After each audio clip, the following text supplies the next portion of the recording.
je suis le frère Antoine, de nom de famille Royer. J'ai commencé ma 90e année. Je vais fêter très bientôt ma 70e profession religieuse ici avec mes frères à la paroisse Notre-Dame d'Afrique. C'est en France que j'ai demandé d'aller en mission. Je n'ai pas précisé où, mais j'ai demandé au supérieur de vouloir aller en mission. Et puis c'est en 83 qu'enfin on m'a permis de venir en Côte d'Ivoire. Et donc ici à Abidjan, j'ai enseigné pour commencer pendant 2 années les mathématiques. Ensuite on m'a envoyé à la paroisse et je suis resté 13 ans à la paroisse Notre-Dame d'Afrique. Ensuite je suis revenu au collège comme économe. Je suis resté 18 ans économe au collège et enfin après cela, j'ai pris ma retraite à l'âge de 84 ans. Je dis toujours aux jeunes, il faut trouver la voie que le Seigneur vous donne. Si vous suivez cette voie, vous êtes heureux. Moi, j'ai été heureux, j'ai suivi, Dieu merci, à la sortie du service militaire, je devais choisir et j'ai réfléchi si j'allais me marier ou si j'allais venir religieux. Eh bien, j'ai choisi la voie du Seigneur et j'ai été heureux toute la vie. Alors, choisissez ce que le Seigneur vous indique. Et pour savoir cela, il faut prier, il faut demander l'Esprit qu'il vous éclaire. Ce qui me marque le plus chez les marianistes, c'est l'esprit de famille entre les frères. Et maintenant que j'ai pris de l'âge, je me rends compte encore plus que les frères qui m'entourent, eh ben, ils m'entourent, ils m'aident, ils sont même affectueux avec moi et ça me fait vivre, ça me fait plaisir et tous les jours je remercie le Seigneur pour cette attitude-là de mes frères envers moi. Bon voilà, je rentre chez moi dans mon bureau. Je suis bien content d'avoir ce bureau où je suis tranquille parce que si on est de l'autre côté au collège, on entend toujours le bruit des élèves. Voilà. Allez, je rentre chez moi et je me mets à mon ordinateur qui m'occupe toute la journée ou presque, quoi. Mais je reçois aussi beaucoup d'amis. Entre-temps, il y a des gens qui viennent me voir et qui me rendent visite. Je rentrais en France tous les 2 ans et l'année dernière, j'étais en France, mais bon, ça s'est très mal passé. J'ai fait un très mauvais voyage. Je suis revenu et j'ai décidé de ne plus rentrer en France. Je reste ici et de toute façon en France c'est tellement difficile et puis les gens sont tellement froids que maintenant je veux rester avec les Africains qui sont chaleureux. Voilà, et merci beaucoup pour leur gentillesse et pour leur service. Voilà. Mon nom est Léo Pauwels. Je suis né dans un petit village des Ardennes belges, pas loin de la frontière allemande. J'ai obtenu le baccalauréat en 1953. Et après ça, j'ai fait le noviciat en France, à la Tour de Sey. Et en 1954, donc, j'ai fait mes premiers vœux au noviciat à la Tour de Sey, 1964. J'ai été ordonné prêtre. J'ai été ordonné en Belgique. Le supérieur général avait, dans une circulaire, demandé des volontaires pour l'Afrique. Alors je me suis proposé comme volontaire pour venir travailler en Afrique. Ma demande a été acceptée et en 1966, j'ai été affecté à Brazzaville. J'arrivais à Brazzaville, j'avais 32 ans. En 1984, j'ai reçu la visite du père René Matelin, qui était à l'époque notre responsable des marianistes au Congo-Brazzaville. Et il venait m'annoncer que les supérieurs m'avaient nommé comme maître de novice à Abidjan. À l'époque, j'avais 50 ans. Et donc, j'avais déjà une longue expérience africaine. Moi, je suis arrivé en 84, donc je ne suis pas parmi les fondateurs. Je ne suis pas parmi les premiers qui sont arrivés en Côte d'Ivoire. Les premiers sont arrivés en 1962. Donc, les marianistes étaient déjà présents ici depuis plus de 20 ans quand je suis arrivé. Les 60 ans, bien, c'est l'occasion pour nous de faire un bilan et de faire des projets réalistes avec le nombre de personnes que nous ne sommes pas très nombreux, aussi avec les moyens matériels dont nous disposons, il faut être réaliste et ce n'est pas la peine de rêver de faire des choses grandioses quand on n'a pas les moyens de les réaliser. Mais il y a de petites choses que nous pouvons réaliser. Je pense que c'est le moment de s'asseoir et de faire des projets réalistes. Et personnellement, je l'ai dit souvent aux frères et je le répète ici, je pense que c'est dans le cadre de la pastorale des jeunes que nous devons progresser, que nous devons nous engager davantage.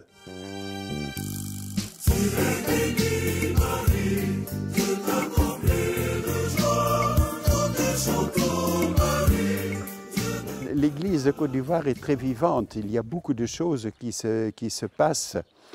Mais en même temps, la formation est quelquefois un peu faible. Même les enfants ou les personnes qui ont fini le catéchisme, ben, ils n'ont pas nécessairement une formation biblique très poussée. On va vous suivre, hein, vous rentrez comme ça. Il est pratiquement midi là, donc vous allez vous préparer pour le déjeuner. Oui. Qu'est-ce que vous mangez? Qu'est-ce que vous aimez manger, Père Léo? Ça a été pour moi une des grandes chances. Je peux manger de tout. Et quand j'étais au Congo, je faisais aussi les villages. Alors les mamans se disaient « Ah, le blanc va venir, qu'est-ce qu'on va lui donner à manger ?» Et moi je leur répondais « Ce que vous donnez à vos enfants, ce qui est bon pour vos enfants, c'est bon pour moi aussi. » Je suis Marie-Louise Solange Memeledj et je suis de la branche de CLM, adulte. Je priais beaucoup avec Madame Zorobi Marie-France. Et j'allais souvent au sanctuaire dans les années 90 et je lui disais « j'aimerais bien intégrer le groupe marianiste ». Elle m'a dit « Ah bon, mais je suis déjà marianiste, bon viens avec moi, comme c'est la Riviera 3, je vais quand même te guider ». Donc c'est elle qui m'a intégré au groupe des CLM marianistes de la Riviera 3. Et j'ai trouvé que c'était très intéressant et j'ai appris pas mal de choses au sujet de la Vierge Marie. Je suis encore marianiste jusqu'à aujourd'hui.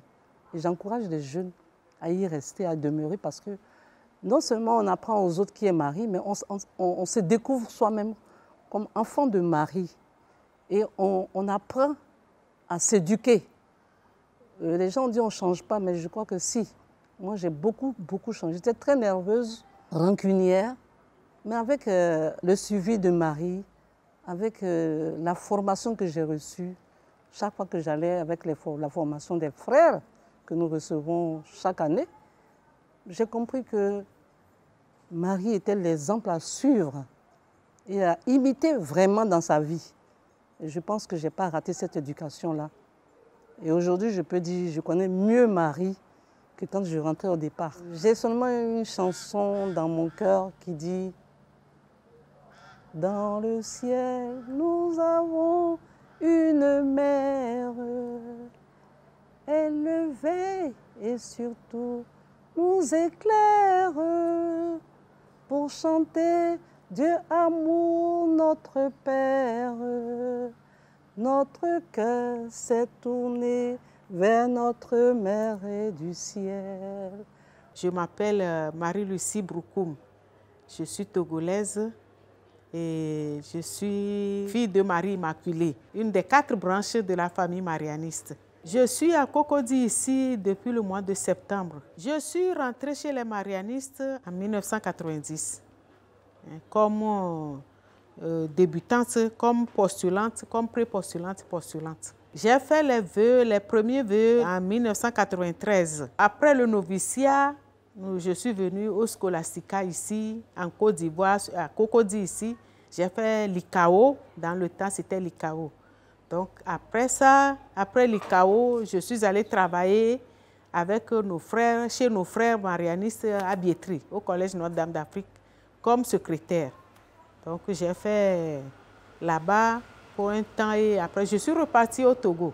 Et depuis 2021, septembre 2021, je suis revenue à Cocody. Ce qui me plaît chez les marianistes, c'est l'esprit de famille, les vertus de la Vierge Marie. C'est ça qui m'a plu chez les fille de Marie Immaculée. Être ici pendant 60 ans, être au service des jeunes pendant 60 ans, bon, c'est une grâce.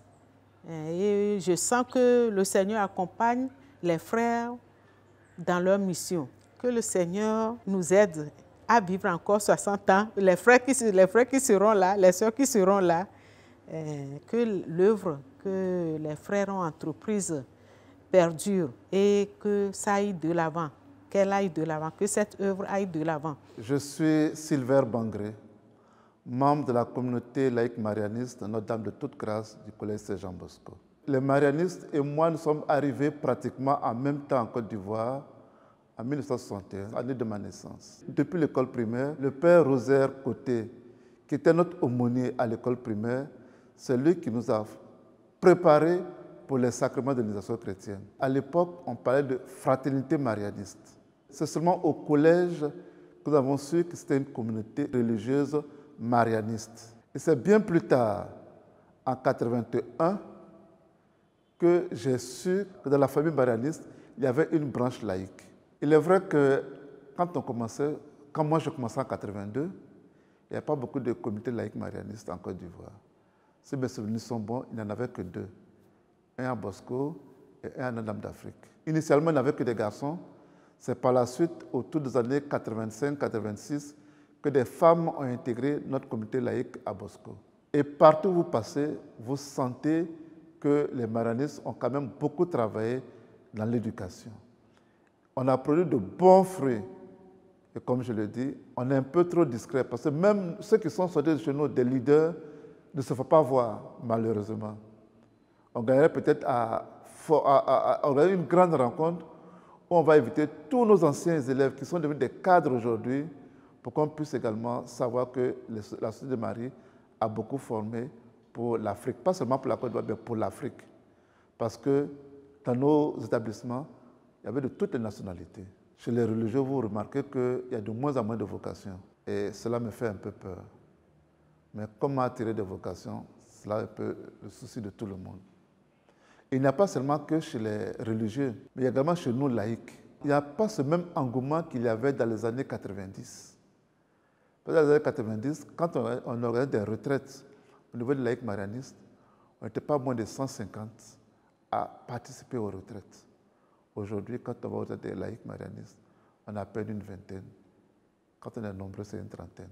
Donc je pense que c'est des axes sur lesquels nous devons encore travailler pour que la famille marianiste puisse avoir un ancrage encore plus profond en tête de Côte d'Ivoire. Veuve Nguessan, née Lopoalou, Woli Hélène. Les marianistes, je les ai rencontrés au sanctuaire Maria. On avait prié avec eux et j'avais trouvé que c'était bien, ça me convenait. Alors je suis entré dans la famille marianiste. Je ne suis pas fatigué de servir Marie ni l'Église. Tout le monde me demande, il n'y a pas de retraite. Je dis, il n'y a pas de retraite parce que depuis que je suis dans la famille marianiste, je pardonne facilement. Ou bien si j'offense quelqu'un, je demande pardon facilement. Je demande à Marie d'intercéder pour nous auprès de son Fils pour qu'il nous rende toujours fervents, marianistes. Je m'appelle Sabine Georgette Bissouma, née Lévry. J'ai toujours habité ici, donc notre paroisse était la paroisse Notre-Dame dirigée par les marianistes. Et sur la paroisse, chaque année, il était demandé à nous les laïcs, surtout aux nouveaux, de choisir un groupe dans lequel on aimerait bien nous engager pour continuer à servir l'Église et dans lequel on peut évoluer aussi avec les autres. Donc moi, j'étais avec d'autres frères et sœurs dans les familles chrétiennes et dans le groupe des cadres chrétiens. Mais on avait le désir aussi, puisque notre paroisse était mariale, d'aller dans un groupe à caractère marial. Donc le père Marcel s'est évertué à nous présenter tous les groupes. Il nous a dit, il y avait le frère Antoine aussi, qui était là, frère Ardo, bon, ils étaient nombreux, Michel Dupuis. Et il nous a dit, voilà, j'ai un groupe, je voudrais vous présenter la famille marianiste et avec la famille marianiste, une branche des laïcs qui pourrait vous intéresser. Donc, il s'est mis à décrire les fraternités. J'ai dit, voilà le groupe dans lequel nous allons entrer. Et c'est comme ça qu'on a acheminé avec, bon, il faut compter dans les années 1987, si je ne me trompe pas. Voilà. Et puis on a commencé, on a constitué la fraternité. Et parmi les frères, chaque fois qu'on avait une fraternité, il y avait un frère qui était désigné pour nous accompagner spirituellement. Et je pense que c'est l'habitude dans la famille marianiste que les religieux accompagnent les laïcs. Donc on avait un assistant spirituel. Dans nos familles, on a appris à nos enfants, à nos neveux, nièces, vraiment cette spiritualité mariale, marianiste. Et c'est ce que nous vivons. Et même quand on est à l'étranger, nous sommes connectés par la prière. La mission, c'est une mission permanente et éternelle, je pense. On ne peut pas être marianiste à moitié. On ne peut pas dire je suis CLM et puis bon, c'est fini, à partir de maintenant, je ne suis plus CLM. Bon, c'est notre vie spirituelle. Et cette vie-là, elle nous accompagne au quotidien, partout où nous sommes. Et l'évangélisation, c'est au quotidien qu'on l'a fait, avec la force du Seigneur.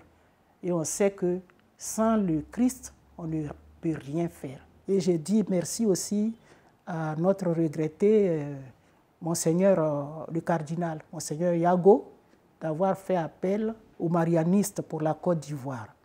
C'est Dieu qui l'a voulu. Notre pays est béni parce que le Seigneur nous a donné cette mère-là. Je m'appelle Dobré Véronique Yvette, membre de l'Alliance mariale. J'ai rencontré l'Alliance mariale par l'intérim d'une sœur qui était déjà dans l'Alliance et qui était à Bingerville. Après, elle n'est plus à Bingerville. Et on était d'abord dans l'équipe du Rosaire. Et quand elle est partie, elle m'a appelé pour me dire « Ah, vraiment la façon dont je te vois, tu aimes bien prier. Ce groupe-là, il faut venir. » Donc c'est ainsi que je suis rentrée.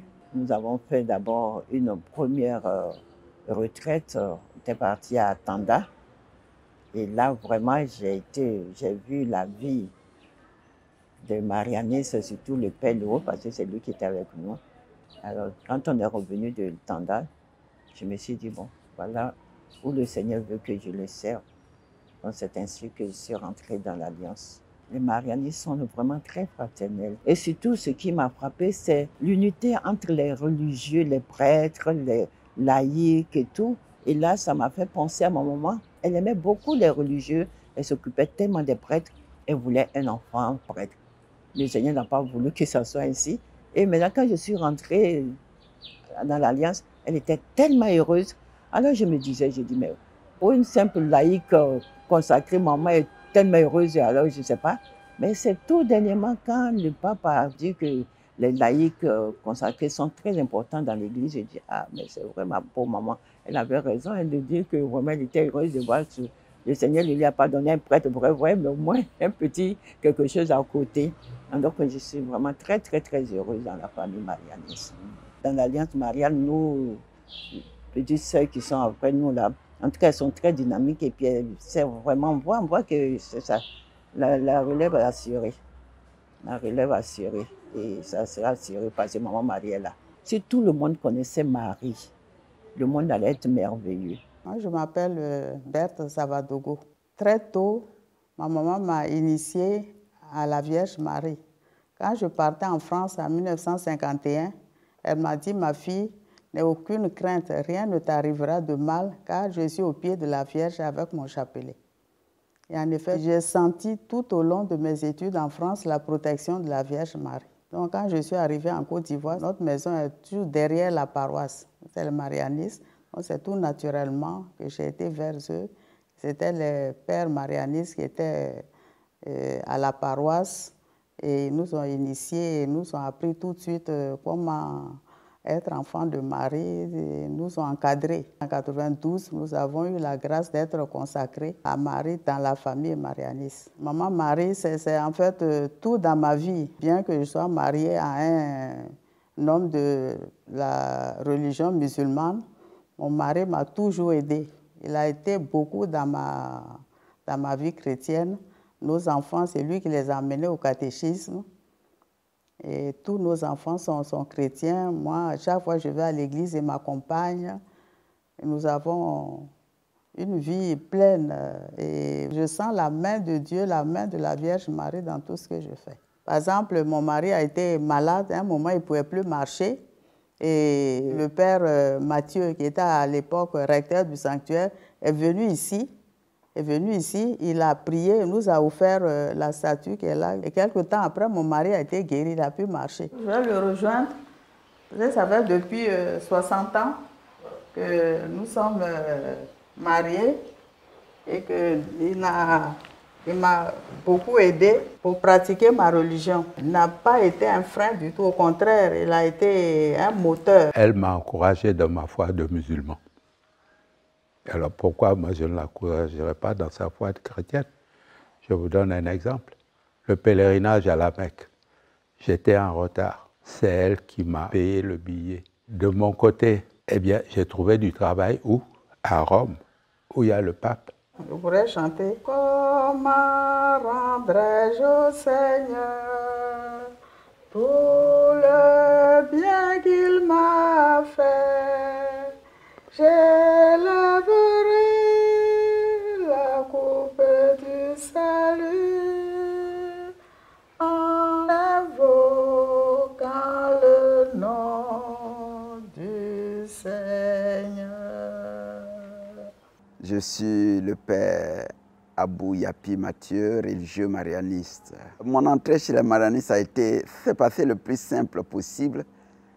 J'avais fini ma formation, je suis de formation de mécanicien quand j'étais au lycée professionnel de Jacquesville. J'avais fini ma formation. À cette époque, quelqu'un qui avait un BT dans les années 90, le BT avait vraiment de la valeur à l'époque. Donc j'avais fini mon BT. La plupart de mes professionnels avaient trouvé un boulot, moi aussi. On m'avait proposé des boulots, mais qui ne me plaisaient pas trop. Et puis c'est comme ça que j'étais à Saint-André, et puis une dame qui était malvoyante, que j'accompagnais. C'est dans le cheminement avec elle que ma vie a été bouleversée. Elle m'a dit une parole. Elle dit, maintenant que je suis malade, tout le monde m'a abandonné. Toi aussi, tu veux m'abandonner. Voici, c'est le mot abandon. Toi aussi, tu veux m'abandonner. C'est ce mot-là qui a bouleversé ma vie. Donc, je me suis dit que si je me marie, quelqu'un d'autre va me dire que tu m'as abandonné. Donc, il faut que je me passe religieux. Et c'est comme ça que de fil en aiguille, j'en ai parlé à mon directeur spirituel de l'époque, à Saint-André, qui était l'abbé Salmon Les Outiers, qui est maintenant Monseigneur Salmon Les Outiers. Il m'a dit, bon, si tu veux aller au séminaire, il n'y a pas de problème. J'ai dit, non, moi, je veux devenir religieux. C'est comme ça qu'il m'a mis en contact avec les eudistes. Et je suis allé rencontrer les eudistes. Ils disent, chez eux, il n'y a pas de frères, ils sont tous prêtres. C'est comme ça que moi, j'ai dit, bon, je veux être frère. C'est comme ça que les eudistes m'ont conduit chez les marianistes. Voilà simplement. Donc, j'ai fait les premiers vœux le 27 septembre 1992. Pour les 60 ans de présence marianiste, j'ai 30 ans de vie religieuse. C'est vrai que ce n'est pas beaucoup, mais quand je regarde en arrière, je dis, waouh, Dieu, tu es bon. Je te bénis. La spiritualité marianiste a eu un impact sur la foi ivoirienne. Et j'en veux pour preuve la présence dans les collèges marianistes. Et les marianistes, ils ont implanté leur charisme dans leur collège. Ils ont formé beaucoup de cadres dans ce pays. J'en veux pour preuve la présence des marianistes au sanctuaire marial qui ont impacté par leur vie et par la formation spirituelle la vie de tous ces chrétiens. Et surtout, je fais référence au Père Raymond Alter, qui vit dans la gloire de Dieu, je suis convaincu, qui a impacté de par sa vie et avec lui beaucoup d'autres religieux marianistes qui étaient au sanctuaire marial dans les autres œuvres qui ont impacté la vie spirituelle. Notre monde d'aujourd'hui est un monde où on prône tellement les richesses. La richesse devient tellement une valeur qu'on pense que rentrer dans la vie religieuse n'est pas une richesse, alors que la plus grande richesse de l'homme, c'est la richesse spirituelle. Donc je profite pour lancer un appel à tous ces jeunes filles comme garçons d'être à l'écoute du Seigneur, de ne pas être sourd à l'appel du Seigneur, de ne pas avoir peur de s'engager. Il y a une joie, il y a la joie à vivre cette vie de consacrer.